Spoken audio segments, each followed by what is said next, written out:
Hey guys, this is Kevan and Aisha Shelton with the Marriage and Real Estate Podcast, where we navigate partnership, prosperity, and parenthood.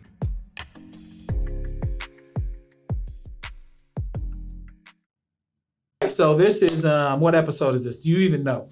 So I don't know. Most people don't even see me on the camera for the most part, but I am a producer. The power behind the consistency. I don't like to say the power behind anything. They are the consistency. But for those of you who don't know me, of course, my name is LP, and I'm here at the Creators Guild. And today on Marriage and Real Estate, I get to come from behind the production booth and interview Mr. Shelton himself. So how you doing today, sir? I'm good. How are you? I mean, we went from y'all introducing yourselves to me on the pod. So what's going on? You was throwing chairs one time. Now, I mean, is that what happened? I mean, is that what's going on? It's funny. So one of our employees, he just started with us. He came. He listened to the episode. And he's like, "You cool?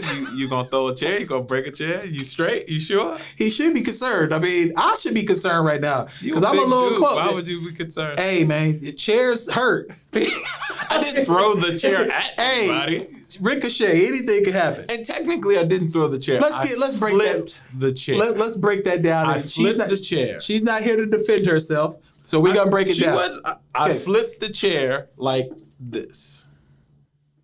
Nah, that wouldn't have warranted that though.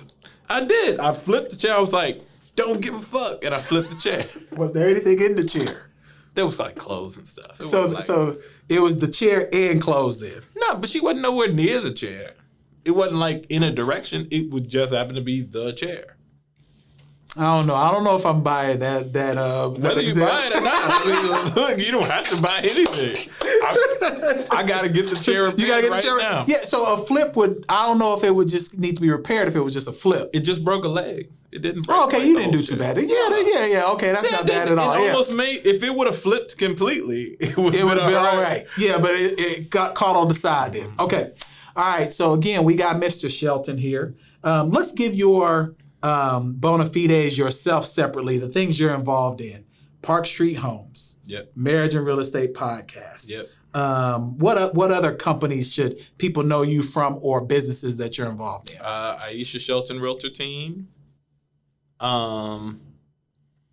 What else? K&A Companies, which was our kind of older masthead, bigger brand. Okay. We've done a bunch of things over the years, so we've had lots of different smaller ventures, but right now those will kind of be the four. We simplified our lives down. I remember you mentioning that during the last episode. We have the realtor side, marriage and real estate, and that's really just our babies. And then husband, father, all the titles that are, that supersede all the rest of that. That you get. So maybe we can start now that people are just getting an individual introduction to you. Tell us how you got into real estate. Just your journey in general. So I've been in construction my entire adult life. So I got the bug for construction. My family comes from a background of landscapers. So when I was 12 years old, I told my father I didn't want to be a landscaper, but I wanted to be outside, kind of in that realm. And he used to take me to all the big mansions that they were building in River Oaks. Like, this is what you need to do. This is real life. This is where you need to play ball. And I just caught the bug. So when I went to college, I wanted to major in hospitality with a minor in construction because I wanted to build, own, and operate hotels. Oh, wow. So it wasn't even residential first? No. Interesting. Okay. So I started off managing a hotel. Well, I grew to be a manager at Hotel Icon in downtown. Yeah. At 18, and I grew to become operations manager there. And that's when I realized I didn't want to run hotels. Okay. Because running hotels sucks, but building them was. But it looks so glamorous. Sure. It looked like running a hotel looks grim. New Year's, 12 o'clock at night, 4 o'clock in the morning, during a hurricane, during having a baby, when you have to be present on site, it sucks. So the hospitality industry, really, there's no breaks because when you're working, everyone else is vacationing. Yep. And there's no money, right? Like you work your butt off for very little money. I was operations manager making $35,000 a year. Yeah, that don't work. Yeah, that don't work. Not at the Icon. No. Yeah, because we know that people paying what $300-400 a night. Mm-hmm. Yeah, but at the time it was everybody's like, oh, this is a good job. And, I just had a baby, and it was a whole thing. And when I left that job to pursue my career in construction, even my mama was like, don't leave this job, and they really like you there, and you have a future. And I was like, no, this is not my future. So you go from the vision that your family put in place for you to action. And I wouldn't even say they put it in place. They just didn't want me to leave what they thought was security. Makes sense. Because when I went to work for the hotel, they were like, don't go work there. You got a good job at Best Buy, right? Like, it was just kind of like the change is what people don't want to see. Yeah, and I guess if we look at some of our elders, so to speak, a lot of them were at one place their entire time and never left that one place. And they just want you to be secure. Yeah. Work a job, get a check, go home. Which isn't necessarily the life that our generation has been trying to aspire to, for sure. No. So I started working construction as an internship, building homes for Highland through college. And I had 4 jobs when my daughter was born. So I would literally wake up at 5 a.m, build homes until 2 p.m, go to school, then work a split shift at the hotel. And on the weekends, I would sell cameras for Sony. And I started Which we talked about that. Yeah. Because, by the way, he knows more about the Sony cameras than I do. Yeah. And it offends me when he comes in, I mean, I sold them. I know what it is. We're using Sony. We made the market. When Sony first got introduced into and they make great cameras, too. They really do. Translucent lens technology. They make great cameras. So let's talk about the process then from working at, you said Highland Homes, to saying, I can do this on my own. Because that seems like a jump to think that that's a secure place. You're working. Highland has probably got a good amount of new construction in the city. Well, how do you say then, I can do this myself? It was a long journey. Okay. Like, super long journey. So when I worked for Highland, literally, Highland's grown substantially, but now, currently, Highland makes $1 billion a year in 4 markets, right? They're in Houston, Dallas, San Antonio, and Austin. And they build 3,200 homes a year, make $1 billion. 3,200 homes a year. Mm-hmm.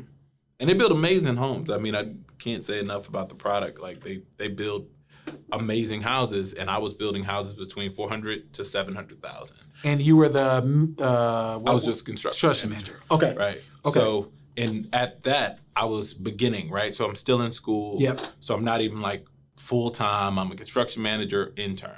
Okay. Which they gave me 19 homes to build, and I'm responsible for every facet of construction. So when you say to build, for the novices out there, I know this is Marriage and Real Estate with LP today.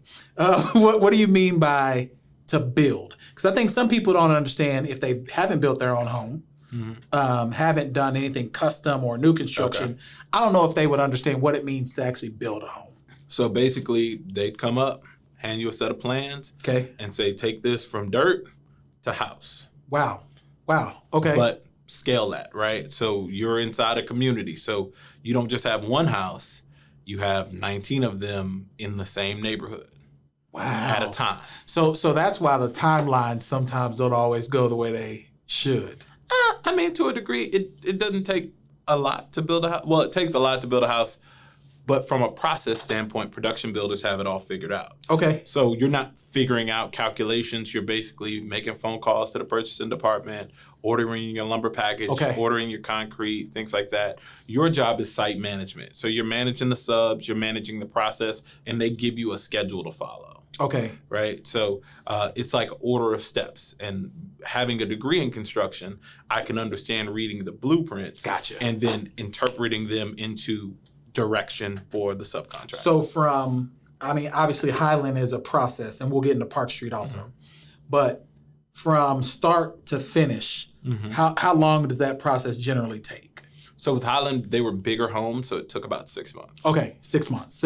And is that homes that are already sold, or are these in like new developments where their sales managers are out there trying to get people to buy? It depends. So the majority of them were sold. So you go into the sales office, you say, I want lot 19, and you put your $1,000 deposit down, and we start building it. Once it's permitted, then it comes to me. and they say, okay, go down to the city, pick up your permits. Gotcha. And I was building in League City, and then eventually I moved to Katy. But they'd say, go down, pick up your permits, and start preparing for construction. They have all the processes figured out. They give you a list of all the trades, and it's your job to basically make calls, schedule everything out, and then manage the quality of the build during the process. So when you say it was a long journey, did you just pick up a lot of, things that you use now from your time at Highland? Definitely. Okay. 1,000%. So you're really a person, and I've heard you all talk about it from the producer's table. You kind of work your 9 to 5 to fuel your passion. True. And it sounds like that's kind of what you did, and you were able to pick up practical knowledge in what you're doing now. True. And it definitely applies, right? So the long journey part of that is from Highland, I went commercial. So the majority of my career I spent in commercial construction. So I left Highland Homes to go to Hensel Phelps, which is one of the largest general contractors in the country. They built the Golden Gate Bridge. Wow. They built a lot of big structures across the country. And they're a huge general contractor on the commercial side. Okay. So they recruited me to come in and work on a building. So I started working on my first building as a project engineer. So I left Highland as a construction manager and went to Hensel Phelps as a project engineer on the commercial side, which was 100% different. Okay, so give us some differences then. Like, and you say a building, you're talking skyscraper? 13 stories, I forget what the total square footage is, but big building. Big building, okay. So basically when I made the transition to the commercial side, what that looked like was a project engineer manages subcontractors the same way, but on the commercial side, you don't manage the quality in the installation from the office. So I worked in the office. Gotcha. The site superintendents and the field superintendents worked in the field. So for me, it was contracts, paperwork, process, administration, things like that. So you're still paying people, writing checks, things like that. You're making sure work is done from an implementation standpoint, but I'm calling the field to make sure it's done correctly, and then I'm approving work.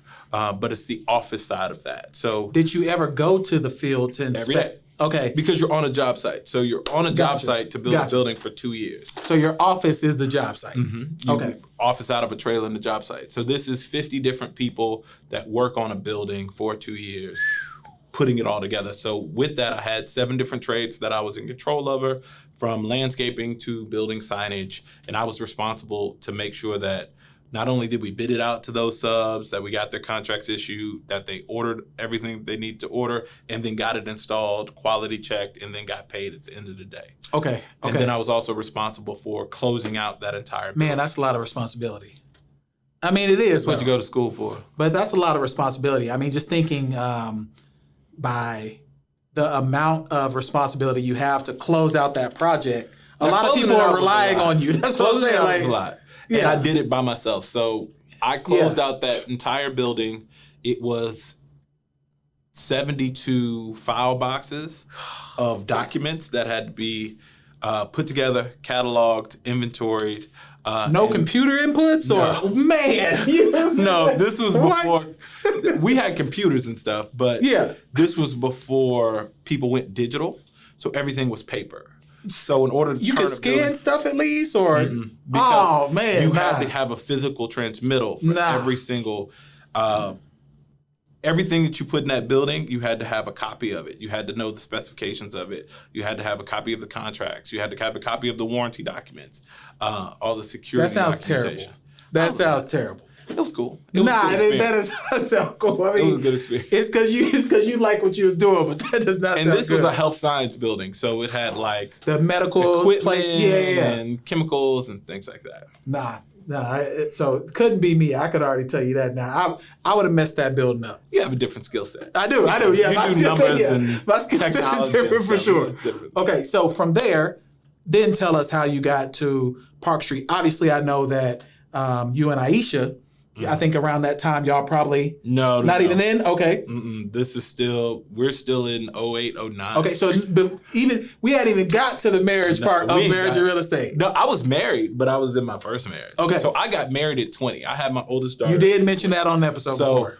Between Highland and Hensel Phelps, I had my daughter. Okay. I left Highland to go to Hensel Phelps right when my daughter was born. Gotcha. And what I saw was, and at the same time, I was still working at the hotel. So literally what I saw was the income potential that I had on the residential side and the commercial side was much different. So at the hotel, I was making 35 grand. At Highland, I was making 35 grand plus a bonus. Gotcha. Right? At Hensel Phelps, I started off at 50 grand. But it seems like you gravitated back to residential though. Eventually. Okay. Eventually. Okay. And I'll tell you why, and I'll clarify that. So on the commercial side, I spent the majority of my time because the incomes for salaried employees are much higher. Okay. So from Hensel Phelps, I went to another general contractor called the Trevino Group. From there, I rose the ranks basically to running a division for them. So throughout that, my salary grew substantially. And doubled basically. Gotcha. So I made more money throughout my life, and I spent 7 years of my time. Yeah. During that Trevino time is when I met Aisha. I went through a divorce. Man, got introduced to Aisha from a client at the hospital. Yeah. At MD Anderson. I was building for MD Anderson, running a division for Trevino, and met her. We got together, and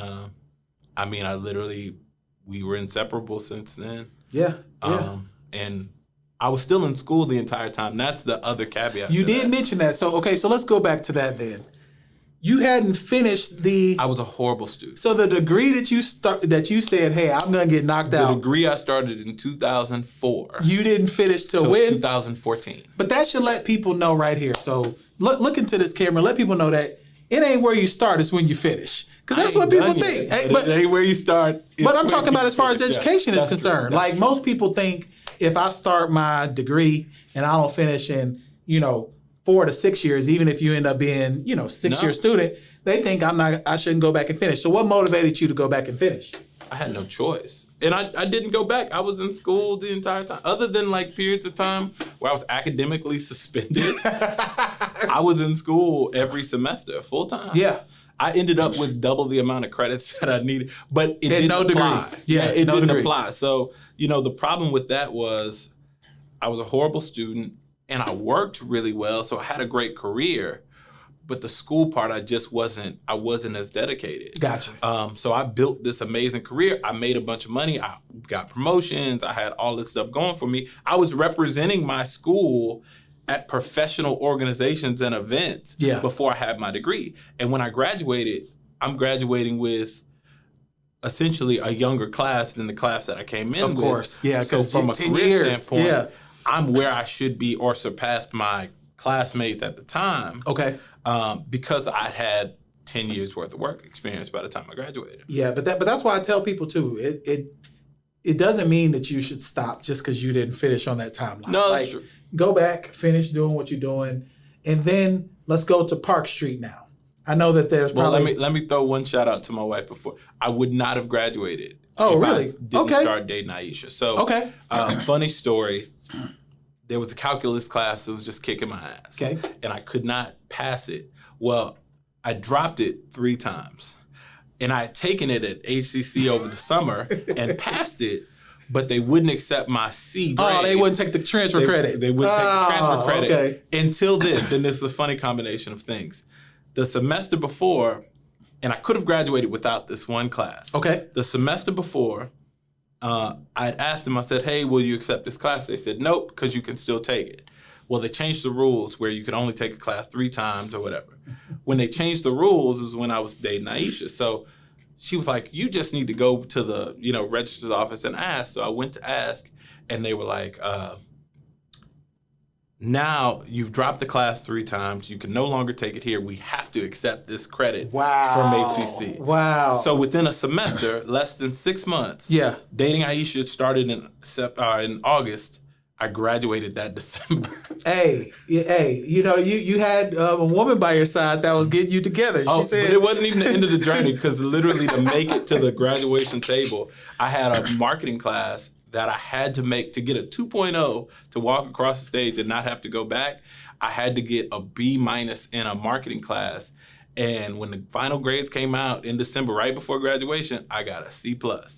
And I emailed the teacher and I was like, Lord, God just put it on my heart. I was like, email him. I was like, can you please change my grade? I was like, I literally told him my whole story. And he was like, no. He was like, if I change your grade, I got to change it for everybody else. And he shot me down and I was heartbroken. But he changed it in the system. That's a blessing. That's a crazy. So you went from, 18 in college, ready to, wrap this up in 3 years. I think you mentioned before. You were trying to do it fast. I was trying, because I wanted to graduate by 21. Yeah, I think you mentioned that. I had all these plans. And then it took you till 31. Yeah. Basically to finish everything, or 30. 30. To finish everything. Man, but that's a journey though. Because now you have that as a part of your toolkit. When you talk to people, if they making excuses about things, you can go back and share your story. That's a good point. You feel like that. But that's what it is though. You can always share your story. So now you all have this conglomerate of businesses that you've put together. Park Street, Aisha Shelton, Realtor. Aisha Shelton Team. Aisha Shelton Team. C&K, what'd you call it? K&A. K&A. And Marriage and Real Estate Podcast. How do you juggle all 4 of those things and be a husband and be a father and probably a son also? You got all of those and maybe a brother, etc. How do you manage all those things? We drop several balls all the time and we have to pick them up and get our lives together. No, it's funny because you pick what's important, right? Okay. So there was lots of inconsistency in the podcast because it was the last of our totem pole. Gotcha. And, we had many more endeavors that we were doing. We were doing rentals, we were doing Airbnbs and all this other stuff, and we had to simplify that down because it took away so much time. Aisha wasn't a licensed agent at the beginning. Gotcha. She didn't get her license until 2019. It was just the evolution of it all, right? Like K&A originally was, and it's still our email, but originally that was like the head business. And then we had all these different entities underneath it. And what it evolved into was, we'll always be K&A because it's Kevan and Aisha. Of course. But our businesses became standalone. And did y'all always know when you all partnered that it was going to be entrepreneurship? I think it was always designed to be a wealth building vehicle. Us being full-time entrepreneurs was something that evolved. Okay. I never didn't like what I did. I've always done the same thing. So since I was 19 and I started my first construction company like 18, 19, right before we got pregnant with my daughter, I knew that construction was my thing. Okay. But I always did construction. So I've always felt that level of freedom and achievement and enjoyment in my day-to-day work, whether I was building a building for myself or somebody else or a house for myself or somebody else. It didn't really matter to me. The task list is kind of the same. Okay. For her, she was in an industry for, the better part of 15 years where while she had a high title, she didn't have a high salary or high freedom. Understand. And spent a bunch of money in student debt and stuff. People will quickly give you a title. Oh, yeah. The titles, they throw them around like nothing. So even when we got together, she was a director of this. And I'm like, but you don't make no money. Yeah. Titles. Like, you make 50 grand. I was like, I made 50 grand when I was 25. Like, titles do not come with the money. No. Like if someone tries to give you you vice president of this, chances are they gonna come with the paycheck. It really, honestly, if you have the ability to grow your skill set, that's so much more important than a title. I've learned so much more by being in a position where I had to do everything. Yeah. Then, you got this title and you over these people, but you don't know the infrastructure of the business or how to actually run it. So, agreed. When we got together, was right in that time, and I was graduating and everything, I went to work for CBRE, which is the largest real estate company in the world. Yep. And I went to work for them because I wanted to learn the ownership side of the table, what it looks like on the development side, on the owner side. I understood the contractor side.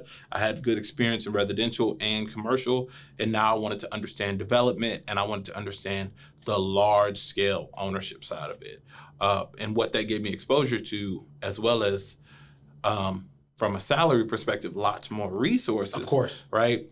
It gave me a big picture of what a huge organization could do, the power behind you, the resources you have at your disposal, travel across the country. Because once I was free from school, now I can travel. Yeah, you ain't a student no more. And my daughter's older, right? So now I'm in California building. No doubt. I'm Arizona and Louisiana, and I can do all these things that I was never exposed to. Yeah. Because I was trapped by school and with a young child. Yeah.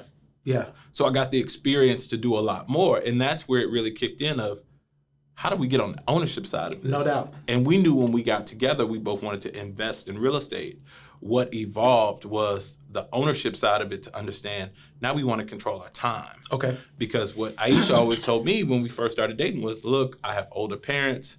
I'm going to need to take care of them. So I got to figure something out. Yeah. And I knew the same with my mother, and that we'd have to put some things in place for our family. And while I had freedom, right, I wasn't free. Of course. So I had more freedom from my job and flexibility, and I could pick my daughter up from school, or I could go do what I wanted to do during the day if I needed to, as long as I got my work done. I didn't have any equity. Yeah. So ownership, time, equity, those are all things that were important to us, became important to us. Definitely. And that's why we really started K&A Companies.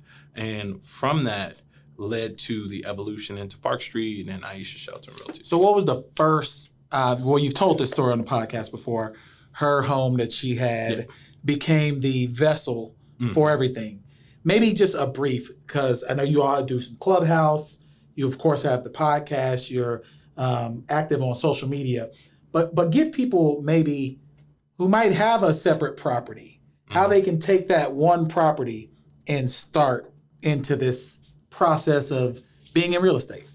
I mean, you just got to come up with a plan for you and your family. Okay. Right? Like what your end goal is. So if your end goal is passive income and you want to replace a paycheck, then rentals are your way to go. Okay. If you want to replace, basically large sums of cash, right? Like you don't make a bunch of money, so you want to fill in the gaps of that with large checks, then you might want to look at wholesaling or building or something like that that creates capital gains, because that's the only way to get big chunks of money. Okay. Right? If you want to replace just a monthly paycheck, you can use that first property, rent it out, get $500 a month, keep it basic. You get enough $500 a month, you can buy yourself down at your paycheck. But if you need to make $100,000, then maybe you want to look at one of these vehicles that kind of expedite that process. And see, you speak a language that most people understand, buying down your paycheck. Mm-hmm. Like, I think oftentimes when I hear people who talk in real estate, they don't speak in those simple of terms. Sometimes they make it too fancy, so to speak, because they feel like their expertise is only their expertise versus what they could share with people. Yeah. So you say start with a plan, and that plan can be anything from buying down your paycheck or attempting to get large sums. But because if you make $5,000 a month, right, then you need 10 of those houses at $500 a month to be out of work. Of course. Right? Or buy your paycheck every month. Yeah. If you make $50,000 and you want to make $100,000, then you need to find a way to make another $50,000. Yeah. So you need a big check. Yeah. Right. So you could build one house a year, make $50,000, and there you go. You got $100,000. Of course. Of course. So you don't have to work that hard, right? Yeah. But everybody's telling you to do everything. They are. And we started off the same way. It was like, oh, we doing Airbnbs, we doing rentals, we doing this, we doing that. And what happened was you realize is, all this stuff can be successul. Yeah. But is it right for you? Yeah. Does it give you more time? And y'all probably had a lot of time wasters in that. And look, we had Airbnbs. Airbnbs made a crap ton of money. But when I'm at the movies with my wife at midnight and a toilet break and I gotta go over there. She sell them goddamn houses. It don't matter. Like, it don't matter how much it makes. It's a loss of time. So Houston, and I know we're kind of going around a circle. Is that an Airbnb market even? Yeah, Houston? huge Airbnb market. Now, is it a touristy market? No. Okay. But is it a medical traveler market? Of course. Yes. Is it a professional traveler market? Yes. Is it oversaturated now? Did we probably add to that problem? Yes. So, that's part of it. So before we wrap up, if you were to give people one piece of advice and one thing that they should know about you and projects that you've got going on, what would that be? Separate out forget everything that you're seeing on social media or what you hear, the latest guru tell you. You got to figure out what's right for you and your family. Some people love their jobs. I know doctors who will never not be a doctor, but they also need a vehicle to invest their money. Of course. Right? Some people absolutely hate their job. So you have to determine based on your plan, if you got a job problem, an income problem, right, or a retirement problem, what your problem is. Yeah. And then you have to figure out what's the best vehicle that can solve that problem. But it's really planning. If you spend more time thinking about what your problem is and what the avenues are to solve it, and then educate yourself based on those, that's the smartest play you could have, and that's free. It is. Right? Like, literally, you could say, okay, well, I know in 10 years I want to retire from my job because I love what I do, but I don't want to work forever. Yeah. Then you can slowly start amassing a rental portfolio, but educate yourself on that along the way. Yeah. Right? If you're like, I hate my job, I'm ready to quit tomorrow, then you could quit your job, but what are you going to do in real estate? Right? So you need to start looking at what are the jobs that you can do in real estate that still create income. Because being an investor can be somebody's job, but it might not be your job if you're starting off with no money. Yeah. Right? You're not going to be a professional investor with $5. You're definitely not. That's not going to, you could get a return, you could get 1,000% return on $5. It's not going to do you. Yeah, you only made $500. It's not going to do it. That's what I'm saying. But 1,000% return is amazing. But a 7% return on $5 billion is a lot of money. That's some bread. Yeah, that's some bread. It's funny. Side story. So Rice Endowment, right? Yes. Rice's endowment. Rice owns the majority of real estate in the city of Houston. And people don't even know that. No. Yeah. So their fund manager came and spoke at a ULI event that I attended, and she said that the university has to earn 7% a year. So they have a $5 billion endowment. Yep. They have to earn 7% a year. Why? Because inflation's going to eat up 2, and the university needs 5 to operate. So, well, that's odd because Rice is... this may be a separate conversation off pod, but they should collect tuition and fees that subsidize that endowment dollars. Look, I'm just telling you what the lady said. Okay, but go ahead. She said they got $5 billion, they got to make 7%. And what's crazy is, I'm familiar with endowments, and I'm familiar that Rice That's owns, your world. Yeah, they own a good amount of the real estate in Houston. And it's weird, pretty much all of the real estate around Rice. Mm-hmm. And people don't even know that. Nope.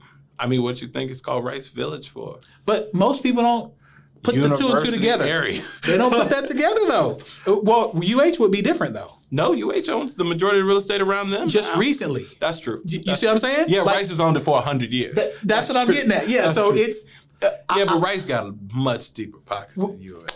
So people who will listen to this that's not from Houston, we're really down the deep of Houston now. That's true. Because, just here recently, UH started to creep and encroach. No. But, so I'll give you an example. Yeah. On $5,000, a 7% return is dismal. No doubt. Because it doesn't move the needle enough for you to... Yeah, you've got $350. You need to do something else with the money, right? Now... Once you get those higher dollars, you can live off those smaller returns. Without question. Because it generates more money, begets money. Yeah. But you got to get there. Yeah. So if you don't start off with a plan, you'll just never get there. True. And it's funny because I've witnessed a lot of conversations lately, especially on Clubhouse, about investing. And right now, our biggest investment is our businesses. Without question. It's not even a property or a house. It's the time, energy, and effort we're investing in operating and growing these businesses. Yep. Because the return is infinite. Yeah. I think once people get out of, and this is probably a little deep down the rabbit hole, but cash isn't always your friend. Cash. Look, I just watched whole things about cash depreciating at Like, it's crazy. Cash is not your friend at all. If people could just understand the time value of money, then and y'all are learned that on the Marriage and Real Estate podcast. Y'all should continue to listen even after this episode where I was Aisha today. So you should like if people could understand. Not as pretty as I'm far from that. Trust me. Sorry. The time value of money. If people could just get that in their head, what $1 is today versus $1 tomorrow, I think that would change how people look at money. Side note. Another side note. Yeah, I'm listening. I was listening to another podcast, and they were talking about time value of money, but they were also talking about essentially the wealth gap. Oh, no doubt. And the reason why the wealth gap keeps growing is because if you have to live off of 95% of your income, and you're only investing maybe that 5%, saving maybe that 5%, the amount of money that you're able to grow is just, I mean, the returns are dismal. Wealth is rarely made from a salary. And that's just what it is. Another podcast said this too. That's what it is. They've never seen somebody who works 2 jobs have more money than somebody who works 1. I mean, it's a science. I think the American exceptionalist, the way we've built our society, it built us to be workers. Hard work. It didn't build us to be owners. No.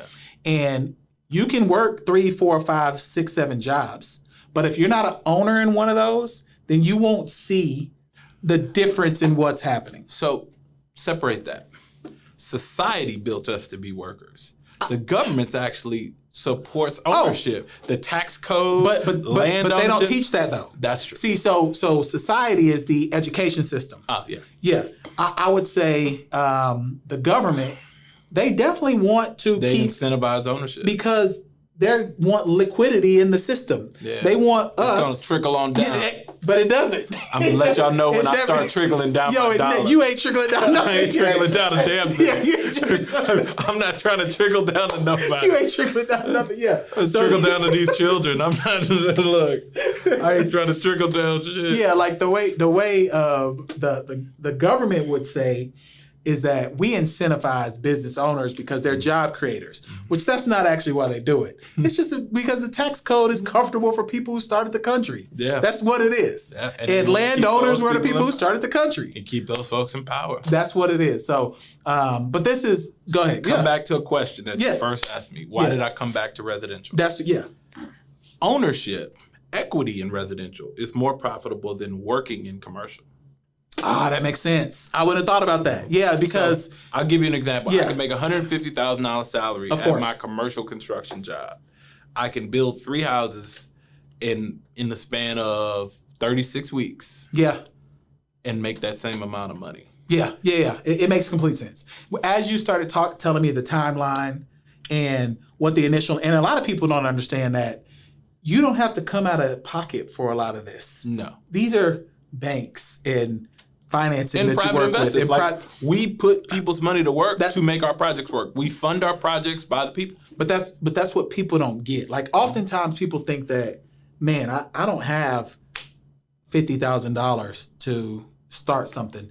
But you probably have a group of people that you all can get together with. Yeah. And y'all can come up with, so you may not have the biggest pool or the biggest pot this first investment, but the next one it gets bigger. And the next one it gets bigger and it grows. And the way y'all talked with the collective podcast that y'all had with the facets, that's what our community should be on. The more collective, the better. Together. It just makes sense. It's funny. I meet people every day that don't understand how wealthy they are. Right? Did you ever quit a job and they turned your 401k into an IRA? I've always my background is. Yes, so no. Regardless. Yeah, let's say that. Go ahead, go with it. Most people. Yes, you quit your job at they immediately transfer those funds out. Yeah. That's investable dollars. Without and the majority of American wealth is held in retirement accounts. Yeah, if not and property. Well, not our people. Yeah. No. Yeah. I'm not even registered. Okay. Right? I'm not. The majority of American wealth is not held by Black people. Without question. Therefore, I'm not talking specifically about. So yes, retirement accounts, or thrift savings plans, and also real estate. You're correct. And the majority of the real estate is your house. That's most persons. The thing that will be their biggest piece of wealth will be their house. So a friend of mine put it in terms like this. we trade in the largest purchase that somebody will ever make. Yes. Right? So at any given time, I own several homes. Yeah. Most people work their entire lives to own a home. Yep. But we trade in that, right? Yeah. So it's the same thing. Or, a car dealer trading cars. You spend your whole life, you might have 5 cars. Yeah. Car dealer might have 50 cars at a time. He's trading in something that's a very large purchase for you. Yep. But people don't look at their retirement accounts, right, are their vehicle, their chip to get on the board. It really is. So use that to grow your wealth. It's how you invest your money. If you're not investing your money, you're losing. It don't matter. You could have $100,000 cash in the bank. It does not count as much as a $100,000 investment because it's not growing like that. Without question. Yeah. That 0.002% that they're gonna give you ain't helping. So, and I think at that we'll leave it. Again, I'm gonna let you close it out, of course, but I will personally say that I've enjoyed working with the Marriage and Real Estate podcast. We've recently, we're about 10 episodes in together now. That's more episodes than we've done. It's crazy. No, I mean we've done more episodes with the network in 4 months. Yeah. Than we've done a year. In 2 years. Yeah, 2 years. Yeah. So y'all will see more content, less of me, of course. Y'all will see more content. I'm encouraged by what they're doing, what we're seeing, ranking in the business charts on different podcast platforms. So if you haven't been able to subscribe or download or follow, you can go to Marriage and Real Estate on Instagram, Marriage and Real Estate Podcast on any podcast player, iHeart, Apple, Spotify, Google Play. It doesn't matter. They're there. And then now the full video is on YouTube. So we're growing that channel, growing that page. You'll see some new content on YouTube also. So anything you want to do before you close it out? Shameless plug. Follow, like, subscribe, share. I never say that. You got to do it. I should always say that. Marriage and Real Estate Podcast. Aisha's not here, but we still here. We out. All right.